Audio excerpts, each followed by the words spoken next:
आज हम लोग कुछ न्यूमेरिकल प्रॉब्लम्स करेंगे जो लास्ट क्लासेस में हम लोगों ने डेरिवेशन किए हैं। ये सारे न्यूमेरिकल प्रॉब्लम्स जो हैं उन्हीं डेरिवेशंस पे बेस्ड हैं। जैसे कि हम लोगों ने लास्ट क्लासेस में जो बात करी है कि इलोंगेशन इन अ प्रिज्मेटिक बार हम किस तरीके से कैलकुलेट कर सकते हैं, उन पे बेस्ड ये न्यूमेरिकल्स हैं। And remember that these numericals are very important. And जो हम आज की क्लास में सेकंड न्यूमेरिकल सॉल्व करेंगे वो काफ़ी ज़्यादा इंपॉर्टेंट है, ठीक है ना। तो इसको ध्यान में रखिएगा। तो सबसे पहले हम स्टार्ट करते हैं फर्स्ट न्यूमेरिकल से। And this first numerical is a round bar as shown in figure is subjected to an axial tensile load of 100 kilonewton. What must be the diameter if the stress there is to be 100 meganewton per meter square? Find also the total elongation. Take capital E equal to 290 GPa.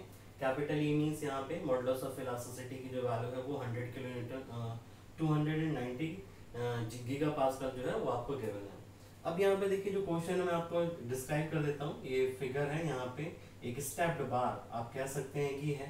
ई की value similar है, इसका मतलब जो तीनों parts हैं A B B C और C D, ये तीनों के तीनों सेम मटेरियल से मिलकर बने हैं। ऐसा भी हो सकता है कि कंपाउंड बार हो सकती हैं, इसमें ये तीनों के तीनों, या कंपोजिट बार हम उसको बोल सकते हैं। तीनों जो पोर्शंस है वो हमारे डिफरेंट डिफरेंट मटेरियल्स के भी हो सकते हैं। और अगर ये डिफरेंट डिफरेंट मटेरियल्स के होंगे तो आपको यहाँ पे मॉडल्स ऑफ इलास्टिसिटी की जो वैल्यू है वो भी आपको डिफरेंट डिफरेंट मटेरियल्स के लिए अलग अलग गिवन होगी। जैसे कि हम लोग को पता है कि मॉडल्स ऑफ इलास्टिसिटी जो है that is a material constant. तो यहाँ पर इस बार के एक्सट्रीम जो पॉइंट्स हैं वहाँ पे 100 किलोन्यूटन का लोड जो है वो अप्लाइड है। और ए बी पोर्शन का डायमीटर स्मॉल डी क्या होगा वो हमें नहीं मालूम है। वही हमको फर्स्ट पार्ट में बताना है। कब? जबकि इस पार्ट में स्ट्रेस की जो वैल्यू है वो 100 mega newton per metre square जो है वो डेवलप हो रही है यहाँ पे। दूसरा जो है बीसी पोर्शन का डायमीटर 10 सेंटीमीटर है और इसकी जो सीडी पोर्शन है उसका डायमीटर जो है वो 8 सेंटीमीटर है। बॉटम पेन की लेंथ जो है गिवन है, ए बी के लिए 10 सेंटीमीटर, बीसी के लिए 15 सेंटीमीटर और सीडी के लिए भी 15 सेंटीमीटर। तो इस तरीके के प्रॉब्लम्स को हम कैसे सॉल्व करें? तो ये जो प्रॉब्लम्स होते हैं they are come under the category of principle of superposition. जो एक कॉन्सेप्ट है प्रिंसिपल ऑफ सुपरपोजिशन, उसके अंडर ही प्रॉब्लम्स आते हैं। हम कैसे सॉल्व करते हैं इन प्रॉब्लम्स के लिए वो जस्ट हम स्टेप बाय स्टेप देखेंगे। एक न्यूमेरिकल करेंगे तो उससे आपको समझ में आ जाएगा, ठीक है। तो जो हमारा स्टेप्स रहते हैं इसे सॉल्व करने के लिए, सबसे पहले तो अगर यहाँ पे ध्यान रखिएगा ये क्रॉस सेक्शन जो है इसका यूनिफॉर्म भी हो सकता है और डिफरेंट डिफरेंट पोर्शंस भी आपके गिवन हो सकते हैं यूनिफॉर्म क्रॉस सेक्शन को लेके। यानी कि इसकी जो कह सकते हैं कि डायमीटर जो भी गिवन होगा वो आपका एक जैसा भी हो सकता है। ऐसे प्रॉब्लम भी आपको मिल सकते हैं। तो हमें करना क्या होता है इस तरीके के क्वेश्चंस में, सबसे पहले इन A B part, B C part और सी डी पार्ट, इनको तीनों को सेपरेट करके इनका फ्री बॉडी डायग्राम ड्रॉ करेंगे, ठीक है। फ्री बॉडी डायग्राम कैसे ड्रॉ करेंगे उसके लिए हमें कॉन्सेंट्रेट करना है। ध्यान रखिएगा ये जो फोर्स इस पर अप्लाइड है ये, ठीक है। यहाँ पे 100 किलोन्यूटन का लोड एक साइड, दूसरी तरफ भी 100 किलोन्यूटन का लोड। अगर इस तरीके की कंडीशन आपको मिलती है कि सिर्फ एक्सट्रीम पॉइंट्स पर लोड अप्लाइड है तो आप क्या करेंगे, इस पोर्शन को अलग किया, बीसी पोर्शन को अलग किया, सीडी पोर्शन को अलग किया और सभी में आप टेंसाइल फोर्स लगा देंगे विद द सेम मैग्नीट्यूड। जैसे मैंने यहाँ पे शो कर रखा है एपी के लिए, एबी के लिए 100 किलोन्यूटन, बीसी के लिए भी 100 किलोन्यूटन और सीडी के लिए भी 100 किलोन्यूटन। तो ऐसे प्रॉब्लम्स बड़े थोड़े आसान होते हैं सॉल्व करने के लिए। आगे हम एक और प्रॉब्लम करेंगे जहाँ पे हम देखेंगे कि इन बिटवीन सेक्शंस जो है वहाँ पे भी क्या है डिफरेंट डिफरेंट लोड्स लगे हैं और एंड पॉइंट पर जो लोड लगे हैं वो हमारे इक्वल नहीं है। तो ऐसे प्रॉब्लम को हम कैसे सॉल्व करेंगे वो जस्ट अभी हम हैंडल करेंगे, किस तरीके से सॉल्व करेंगे। अब देखिए यहाँ पे जो स्ट्रेस की वैल्यू आपको 100 mega newton per metre square given है। देखिए ये यूनिट्स काफी कंफ्यूजन क्रिएट करती हैं जब हम न्यूमेरिकल प्रॉब्लम सॉल्व करते हैं एग्जामिनेशंस में। तो मैंने आपको पहले लेक्चर में ही बताया कि किस तरीके से हम यूनिट्स जो है उनको उनका कन्वर्जन कर सकते हैं। तो सिंपली आप यहाँ पे देख सकते हैं this newton per metre square is nothing but this is pascal और ये मेगास के साथ लगा तो क्या हो जाएगा mega pascal. And we know that mega pascal is equal to newton per mm square, यानी कि 1 mega pascal equal to 1 newton per mm square. तो हमें यहाँ पे इसको लेके परेशान होने की जरूरत नहीं है, सीधे हम डायरेक्टली इस वैल्यू को न्यूमेरिकल में यूज करेंगे। और ध्यान रखिएगा जितने भी लोड्स हैं उनको हम न्यूटन में बात करेंगे और डिस्प्लेसमेंट जो है या डिस्टेंसेस या डायमेंशंस जो हैं उनको हम एमएम में लेके चलेंगे। तो सबसे पहले हम ये जो पोर्शन है ए बी, इस पोर्शन के लिए पहले इसका डायमीटर कैलकुलेट करते हैं। आपको सिग्मा ए बी की वैल्यू गिवन है तो हमने देखी यहाँ पे गिवन वैल्यूज भी लिख रखी हैं। तो हम डायमीटर कैलकुलेट कर रहे हैं ए बी पार्ट के लिए। तो स्ट्रेस हमें पता है sigma equal to P by A naught, ये हमारा बेसिक फॉर्मूला होता है, ठीक है ना, from the definition of the stress. वहीं से हम लिख सकते हैं स्ट्रेस की वैल्यू सिग्मा ए बी कितना गिवन है आपको 100, यहाँ पे देखिए this is 100 mega newton per metre square. Value रखी है यहाँ पे हमने न्यूटन पर एमएम स्क्वायर में ही है एक तरीके से। पी की वैल्यू कितनी होगी 100 किलो न्यूटन को न्यूटन में कन्वर्ट किया तो 1000 से मल्टीप्लाई किया और नीचे फिर ए नॉट डायमीटर मतलब एरिया जो होगा उसका एरिया कितना हो जाएगा पाई बाय 4 डी स्क्वायर। तो ये पाई के साथ जो बाय 4 आएगा वो न्यूमरेटर में चला जाएगा इनटू डी स्क्वायर। तो डी स्क्वायर में डी हमें पता करना है कि कितना होगा। ये पूरी इक्वेशन अगर आप देखें ध्यान से तो this is unknown in D value. तो हम यहाँ से आसानी से डी की वैल्यू कैलकुलेट कर सकते हैं। आप चाहें तो इस आंसर को एमएम में रहने दीजिए या आप चाहें तो उसको सेंटीमीटर में भी यहाँ पर लिख सकते हैं। अब हम बात करते हैं इसमें सेकंड जो पार्ट है that find the total elongation in the bar. तो total elongation in the bar हम कैसे कैलकुलेट करेंगे? देखिए इसके लिए हमें क्या करना होगा, आप यहाँ पे ध्यान से देखिए सारे मेंबर्स पे डिफरेंट डिफरेंट जो पोर्शंस है ये A B B C C D सभी पे क्या टेंसाइल फोर्स अप्लाई है। यानी कि सारे पोर्शंस में हमें क्या मिलेगा यहाँ पे इलोंगेशन मिलेगा। यानी कि अगर हम सभी के इलोंगेशंस को इंडिविजुअल कैलकुलेट करके एड अप कर दें तो हमें वहां से total change in the length of the bar वो हमें मिल जाएगा। लेकिन यहाँ पे देखिए ये जो कैलकुलेशंस हैं आगे की तरफ यानी करने के लिए आप चाहे तो इनको सेपरेट सेपरेट करके भी कैलकुलेट कर सकते हैं फिर बाद में उन्हें एक साथ ऐड करें। लेकिन अगर आपका कैलकुलेशन पार्ट जो है वो स्ट्रांग है और वो स्ट्रांग कब होगा जब आप खुद से एक न्यूमेरिकल प्रॉब्लम्स को कैलकुलेटर पे अपने आप ही सॉल्व करेंगे तो वहां से जो हमारा न्यूमेरिकल सॉल्व करने का जो पार्ट होता है वो भी हमारा स्ट्रांग। देखिए न्यूमेरिकल में कॉन्सेप्ट तो है ही साथ साथ लेकिन कॉन्सेप्ट के साथ साथ उस न्यूमेरिकल को सॉल्व करना मतलब कितनी आसान तरीके से हम उसको सॉल्व कर सकते हैं। उसमें जो मैथमेटिक्स इन्वॉल्व है कन्वर्जन्स इन्वॉल्व है यूनिट्स के उनको हम कितनी आसानी से सॉल्व कर सकते हैं दैट इज आल्सो आर्ट। और वो आपको तभी मिल सकती है जब आप नंबर ऑफ क्वेश्चंस जो है अपने आप से सॉल्व करेंगे। तो वही हम यहाँ पे बात कर रहे हैं। मैंने देखिए यहाँ पे एक साथ total change in length calculate किया है। कैसे किया है क्यों किया वो भी बता दूंगा। डेल्टा एल की वैल्यू हम यहाँ से क्या लिख सकते हैं del L A B del L B C और डेल एल सी डी सभी के साथ प्लस साइन हमने क्यों किया क्योंकि सभी में क्या हो रहा है इलोंगेशन। अगर किसी पार्ट में कंप्रेशन होता तो हम उसको माइनस साइन के साथ लिखते हैं। जितने भी टेंशन वाले पार्ट है यानी कि एक्सटेंशन है उनको प्लस और जो कंप्रेशन होगा उसको हम नेगेटिव साइन के साथ लिखेंगे। अब देखिए यहाँ पे डेल्टा ए बी की वैल्यू हम कैसे निकाल सकते हैं। अब देखिए लोड सभी में बराबर है इसलिए मैंने यहाँ पे पी लिखा है। इसकी लेंथ अलग है तो L1 इसका एरिया अलग हो जाएगा A1 into E. Modulus of elasticity क्या है सभी के लिए सेम है क्योंकि सेम मटेरियल है। इसी तरीके से PL2 अपॉन A2 इंटू ई PL3 अपॉन A3 इंटू ई। ये L1 L2 और L3 वैल्यूज क्या है इनकी जो लेंथ है इंडिविजुअल वो हमें गिवन है। अब देखिए यहाँ पे P हम कॉमन ले सकते हैं कैपिटल E की वैल्यू कॉमन ले सकते हैं। P हमने लिखा 100 इंटू 1000 से मल्टीप्लाई करके और E की वैल्यू को भी हमने क्या करा न्यूटन पर एमएम स्क्वायर में कन्वर्ट कर लिया क्योंकि गीगापास्कल में गिवन है तो 1000 से हमने मल्टीप्लाई किया इनटू। अब ध्यान से देखिए जो न्यूमरेटर पार्ट है यहाँ पे आप देखेंगे सभी वैल्यूज जो हमें मिलेंगी। अब P तो हमारा बाहर आ गया L बचा। L आप देखें सभी में क्या है सेंटीमीटर में है तो हमें एम में कन्वर्ट करना पड़ेगा तो हमने इसको 10 से मल्टीप्लाई किया और साथ ही साथ हमें यहाँ पे एरिया लिखना होगा तो कितना होगा पाई बाय 4 डी स्क्वायर। तो पाई बाय 4 डी स्क्वायर का पाई और डिवाइड बाय 4 न्यूमरेटर में आ जाएगा वो हमने बाहर निकाल लिया और डी स्क्वायर वैल्यूज अंदर रहने दी। ठीक है ना। अब देखिए पहले पार्ट के लिए क्या हो जाएगा ये 10 डिवाइडेड बाय 35.7 यहाँ पे लिखा हुआ है इसको राउंड ऑफ कर दीजिए। उसके बाद में 15 डिवाइडेड बाय 100 स्क्वायर ठीक है और प्लस 15 डिवाइडेड बाय 80 स्क्वायर क्योंकि 100 इसलिए बोला है यहाँ पे क्योंकि जो इसका डायमीटर है उसको हमने किसमें कन्वर्ट कर लिया है एमएम में कन्वर्ट करके यहाँ पे उससे सॉल्व कर लिया। आप इस पूरी इक्वेशन को जब सॉल्व करेंगे you will get the value of delta S 0.0513 mm।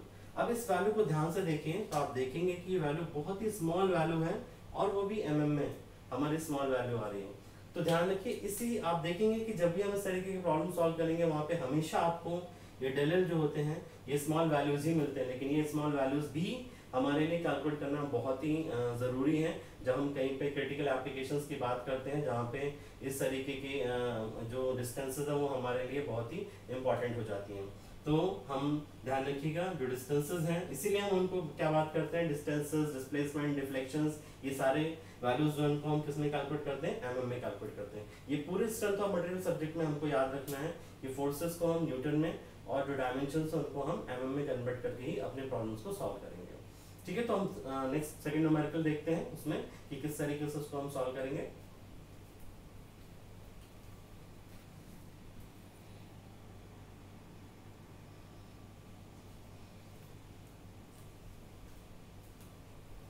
अब देखिए यहाँ पे जो ये सेकंड न्यूमेरिकल है मैं पढ़ता हूँ न्यूमेरिकल क्या है। A steel bar 25 mm diameter is loaded as shown in figure. Determine stress in each part and the total elongation of the bar. और मॉडुलस ऑफ इलास्टिसिटी की वैल्यू हमें यहाँ पे गिवन है 210 GPa। ध्यान रखिएगा ये 210 GPa जो है this is the value of modulus of elasticity for steel. अगर कहीं पे फाइनल एग्जामिनेशंस में आपको स्टील कंपोनेंट दिया है और ई की वैल्यू नहीं दे रखी है तो वहाँ पे इस टाइप के क्वेश्चंस के ई की वैल्यू को 210 GPa जो है उसको एज्यूम कर सकते हैं सॉल्व करने के लिए अपने क्वेश्चन। अब क्वेश्चन क्या एग्जैक्टली देखिए यहाँ पे 25 mm डायमीटर का एक यूनिफॉर्म क्रॉस सेक्शन का वायर है, वायर नहीं this one is a rod कह सकते हैं या फिर एक बार बोल सकते हैं, और डायमीटर सिंगल दे रखा है। इसी क्यों दे रखा है क्योंकि इसका क्रॉस सेक्शन यूनिफॉर्म है। अब देखिए यहाँ पे ये जो पॉइंट ए है या सेक्शन ए है, यहाँ पे एक P1 का लोड लगा है 40 किलोन्यूटन का, बी पॉइंट पर P2 का लोड लगा है 20 किलोन्यूटन का, लेकिन जो सी सेक्शन है यहाँ पे P3 का जो लोड है उसकी वैल्यू आपको गिवन नहीं है, ठीक है। इसी तरीके से जो P4 है यहाँ पे जो लोड गिवन है दैट इज 30 किलोन्यूटन। तो आपको ये जो P3 की वैल्यू है यहाँ पे लोड आपको गिवन हो भी सकता है नहीं भी हो सकता है। अगर नहीं गिवन है तो हम इसको कैसे सॉल्व करेंगे, और जब गिवन होगा तो कैसे सॉल्व करेंगे वो एक साथ ही हमारे स्टेप में आ जाएगा। जब हम इसकी वैल्यू फाइंड आउट कर लेंगे तो इसका मतलब हमें सारे लोड्स गिवन है तो हम उसको कैसे सॉल्व करेंगे वो हमें पता लग जाएगा। तो ये कंप्लीट करने के लिए अब ध्यान से देखिए सभी की जो इंडिविजुअल लेंथ है वो भी हमें यहाँ पे गिवन है 50 सेंटीमीटर, 40 सेंटीमीटर एंड 20 सेंटीमीटर। अब हम वन बाय वन करके बात करते हैं। तो सबसे पहले हम क्या करते हैं, ये जो फोर्सेस यहाँ पे अप्लाइड हैं इन फोर्सेस से हम P3 की वैल्यू कैलकुलेट करते हैं। ध्यान रखिएगा जितने भी ये चेंज इन एलोंगेशन या जो एक्सटेंशन कैलकुलेट करने के लिए जितने भी तरीके के क्वेश्चंस आपको मिलते हैं वहाँ हर क्वेश्चन में अगर मल्टीपल फोर्सेस अप्लाइड हैं या टू फोर्सेस सिर्फ एक्सट्रीम पॉइंट पर भी अप्लाई हैं तब भी आप देखेंगे कि जो पूरी की पूरी बार है ये हॉरिजॉन्टल डायरेक्शन जिस डायरेक्शन में फोर्सेस अप्लाई हैं ये हमारी इक्विलिब्रियम में रहेगी, ठीक है। आप कभी भी देखिएगा इस चीज के लिए कि सारे फोर्सेस का अलजेब्रिक सम जब आप करेंगे तो वो हमेशा 0 मिलेगा आपको। तो उसी चीज का हम यूटिलाइजेशन यहाँ पे कर रहे हैं कि हमने हॉरिजॉन्टल डायरेक्शन में सारे फोर्सेस को बैलेंस किया, ठीक है। बैलेंस करने के लिए इक्वेशन लिखी summation F X equal to 0। Sign convention positive X axis की तरफ जितने फोर्सेस का डायरेक्शन होगा उनको हम पॉजिटिव लेंगे, जितने फोर्सेस जो नेगेटिव एक्सिस की तरफ इंडिकेट कर रहे होंगे उनको माइनस साइन से रिप्रेजेंट करेंगे। तो क्या हो जाएगा minus P1 plus P2 minus P3 और प्लस P4 वैल्यू हमने लिखी, सारी वैल्यूज पुट कर दीजिए, सॉल्व कर लीजिए। तो P3 की वैल्यू आपको यहाँ से मिल जाएगी that this is a 10 kilonewton load जो है यहाँ पे। अब 10 किलोन्यूटन का लोड हमने यहाँ पे अप्लाई कर दिया तो ये क्वेश्चन आपको इस तरीके से भी मिल सकता है कि ऑलरेडी ये किसी फोर्स की जो वैल्यू अभी हमने निकाली है आपको सारे फोर्सेस की वैल्यू वहाँ पे गिवन हो। अब हम चेंज इन लेंथ जो उसे कैसे कैलकुलेट करेंगे टोटल पार्ट में, उसके लिए आपको क्या करना है, again principle of superposition utilise करना है। तो प्रिंसिपल ऑफ सुपरपोजिशन कैसे यूटिलाइज करेंगे उसकी हम बात कर रहे हैं। उसके लिए हम पहले इंडिविजुअल जो पोर्शंस हैं A B B C C D, इससे ज्यादा भी हो सकते हैं या 2 भी हो सकते हैं, ठीक है। तो आप इनको सेपरेट करके बना लीजिए इनका फ्री बॉडी डायग्राम एक तरीके से। और हम ऐसे क्वेश्चंस को जब भी सॉल्व करेंगे तो हमेशा ध्यान रखिए हम लेफ्ट टू राइट इसको सॉल्व करेंगे, ठीक है ना। कहाँ राइट टू लेफ्ट करना है वो मैं आपको अभी जस्ट बताऊंगा। अभी हम लेफ्ट टू राइट हमेशा एक जिसे कहते हैं प्रोसीजर जो है वो अपने दिमाग में रखिए कि किसी क्वेश्चन को हम कैसे सॉल्व करें। जैसे नॉर्मली हम बीम की बात करते हैं तो हमेशा हम बीम पे जो क्वेश्चन सॉल्व करते हैं या फोर्सेस के लिए shear force diagram, bending moment diagram के लिए कैलकुलेशन, वो सब हम एक पर्टिकुलर डायरेक्शन से चलिए लेफ्ट टू राइट या राइट टू लेफ्ट, ठीक है। तो मैं हमेशा लेफ्ट टू राइट चलता हूँ इसलिए मैं आपको सजेस्ट कर रहा हूँ लेफ्ट टू राइट यूज करें तो ज्यादा अच्छा है। तो सबसे पहले हमारे पास जो पोर्शन हमें दिखाई देता है दैट इज ए बी। अब देखिए ए बी के लेफ्ट साइड में जितना फोर्स अप्लाइड है तो आपको वहां पे क्या करना है उतना ही फोर्स इस एंड पे और उतना ही फोर्स आपको दूसरे एंड पे विद द सेम नेचर, यानी कि टेंसाइल इस तरफ है तो इधर भी टेंसाइल नेचर ही होगा, वो हमने अप्लाई कर दिया। अब हमारी प्रॉब्लम स्टार्ट होती है इन बिटवीन वाले पार्ट से कि इनके लिए हम फोर्स कैसे डिसाइड करें। तो उसके लिए देखिए एक चीज ध्यान रखिए हम क्या करेंगे, हमने क्या करा बीसी पोर्शन में कहीं पे भी एक सेक्शन लाइन एक लाइन ड्रॉ कर ली और इसको हम बोलते हैं सेक्शन करना या सेक्शन लाइन ड्रॉ करना। इस सेक्शन लाइन को हमने यहाँ पे नाम दे दिया 1-1 सेक्शन लाइन। और इस 1-1 सेक्शन लाइन के लेफ्ट साइड में देखिए जितने फोर्सेस हैं उन सभी का अलजेब्रिक सम कर लीजिए, ठीक है ना। क्या करेंगे हम यहाँ पे अलजेब्रिक सम देखेंगे तो -40 हमने लिखा और ये पॉजिटिव एक्सिस की तरफ है तो +20।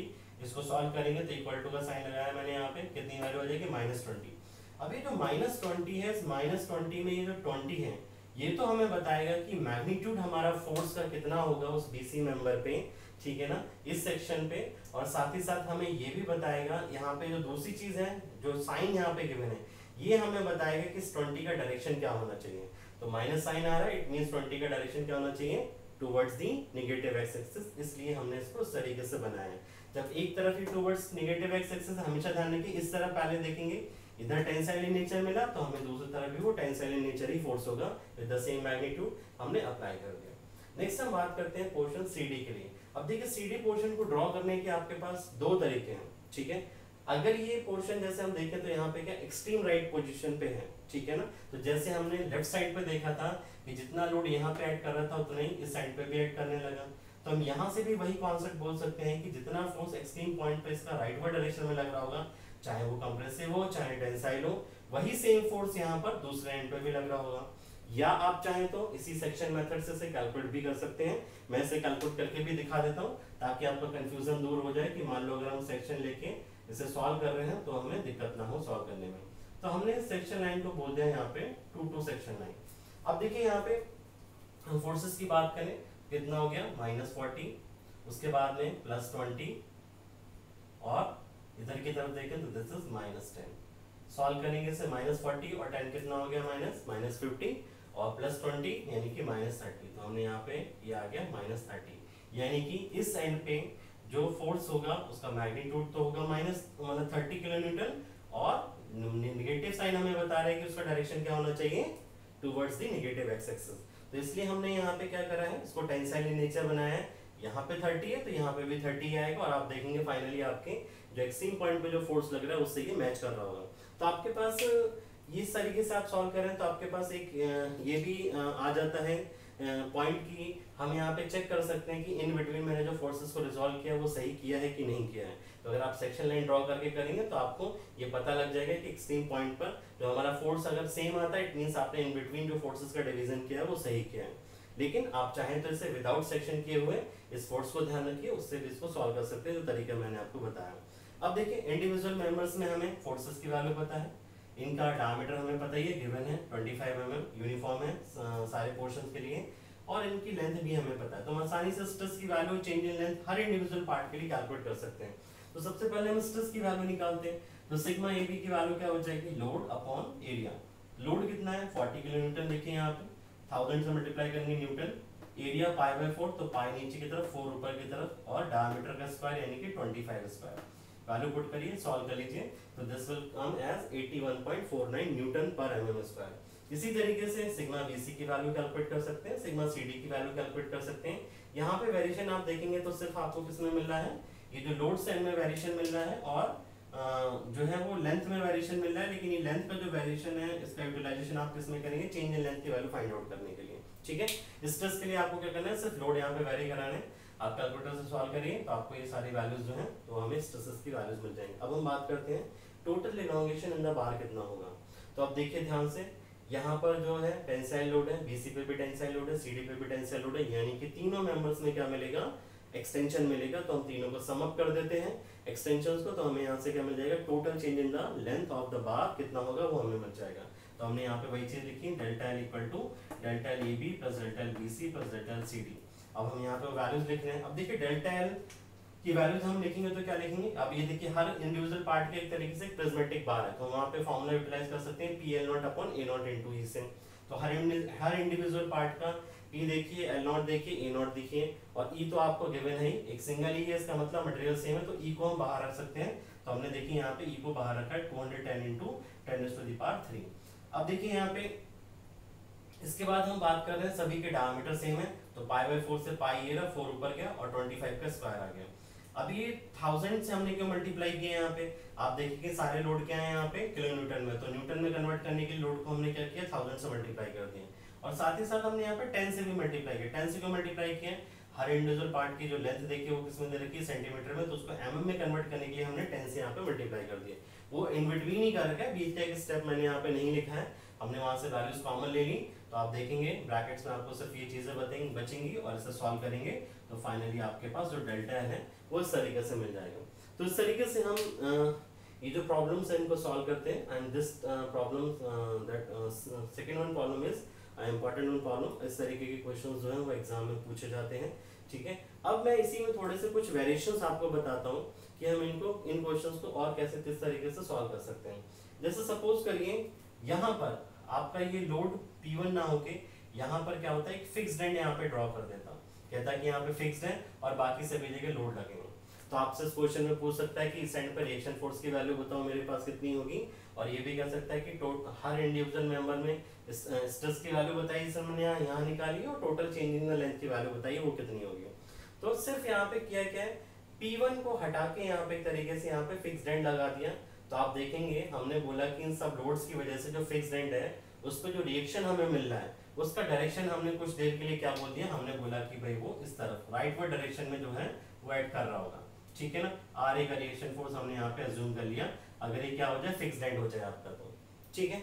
अब आप देखिए फिर से आप हॉरिजॉन्टल डायरेक्शन में सारे फोर्सेस को बैलेंस करिए, तो आप देखेंगे कि RA की जो वैल्यू मिलेगी आपको क्या आएगी, नेगेटिव 40 किलोन्यूटन आ जाएगी, ठीक है। नेगेटिव 40 किलोन्यूटन का मतलब क्या हुआ, जो 40 किलोन्यूटन है वो तो आपको उस फोर्स का मैग्नीट्यूड हो गया, लेकिन नेगेटिव साइन आपको बता रहा है कि जो RA का डायरेक्शन होना चाहिए वो हमारा डायरेक्शन ये ना होके उसका डायरेक्शन क्या होगा, exact that should be this one.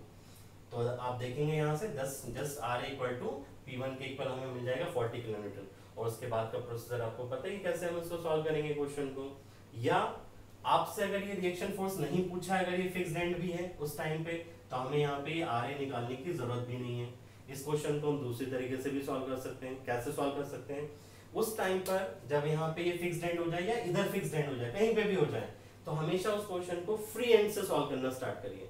Free and से मतलब एक फिक्स्ड एंड होगा तो दूसरा क्या होगा, फ्री एंड होगा, वहां से हम उसको सॉल्व कर सकते हैं। अगर यहाँ पे फिक्स्ड है तो हम अपने क्वेश्चन कैसे सॉल्व करेंगे, राइट टू लेफ्ट, और अगर इधर फिक्स्ड हो जाएगा तो क्वेश्चन को सर कैसे सॉल्व करेंगे, लेफ्ट टू राइट, ठीक है। अगर सपोज करिए हम मान लेते हैं कि यहाँ से फिक्स्ड है, तो हम यहाँ से सॉल्व करना स्टार्ट करते हैं। तो सबसे पहले इस वाले पार्ट का फ्री बॉडी डायग्राम बनाइए। कैसे बनाएंगे, यहाँ पे 30 किलोन्यूटन का लोड है तो हमने 30 किलोन्यूटन का लोड अप्लाई कर दिया, ठीक है, दोनों तरफ। ये हमारा पार्ट कंप्लीट हो गया। जो एक्सट्रीम पोर्शंस होते हैं उनमें सिर्फ ये जो एक्सटर्नल लोड अप्लाइड है उसी को देख के दोनों तरफ वही लोड आप अप्लाई कर सकते हैं। दूसरा, हम इस पोर्शन पे जब आएंगे तो आप देखेंगे यहाँ पे एक सेक्शन लाइन ड्रॉ कर लीजिए, और इसके राइट साइड में जितने फोर्सेस हैं, क्योंकि हम क्या जा रहे हैं, राइट टू लेफ्ट जा रहे हैं, तो इसके राइट साइड में जितने फोर्सेस हैं उनका अलजेब्रिक सम कर लीजिए, और जैसे मैंने अभी ये मेथड बताया उसी हिसाब से जो भी फोर्स का मैग्नीट्यूड और जो साइन आएगा उसके हिसाब से उस पर जो है फोर्स जो उसको अप्लाई कर दीजिए।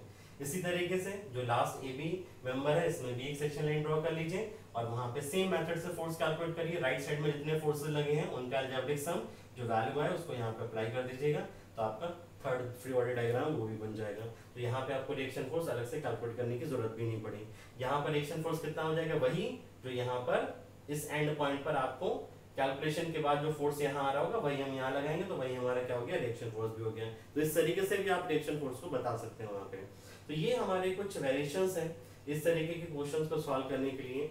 तो क्वेश्चंस जो है उनकी वैरायटी बहुत सारी हो सकती है सॉल्व करने के लिए, लेकिन कॉन्सेप्ट हमें पता होना चाहिए कि क्वेश्चन को हम किस तरीके से डील करें, तो हम किसी भी तरीके का जो क्वेश्चन है उसको हम देख के सॉल्व कर सकते हैं। तो आज के लिए हम लोग ये दो न्यूमेरिकल करने का यहीं पे स्टॉप करते हैं। नेक्स्ट लेक्चर में हम कुछ और न्यूमेरिकल सॉल्व करेंगे, ठीक है। आज के लिए इतना ही, थैंक यू।